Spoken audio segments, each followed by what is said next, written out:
Soviet Union to enter Yugoslavia. You put it better than I could. Thank you. Representative Kemp of New York State proposes that all future United States bonds be issued on a guaranteed purchasing power basis. What is your reaction, Mr. President? That sure would make the government honest for a change.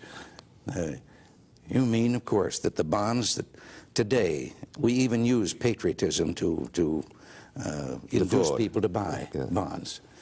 And yet the federal government knows that as long as we maintain this inflation rate, they are going to pay the people back with dollars that even plus the interest will not buy as much as the dollars that people are investing in those bonds to begin. And then tax the interest. And then tax the interest.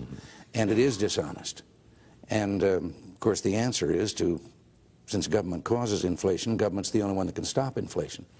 And government should be doing that, and it hasn't. But yes, that sure would give the government something to think about. In other words, if it had to index and give back to the people dollars that have the same purchasing power as the dollars that they had invested. Well, that is a very specific proposal that has been made by Milton Friedman, and he cites experiments with it in Canada and in some of the Scandinavian countries.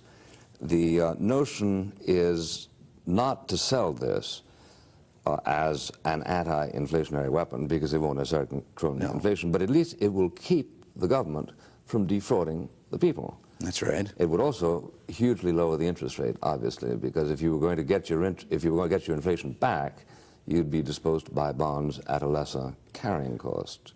The carrying cost would be implicit in the sense that the government would have to bear the burden of its own inflation.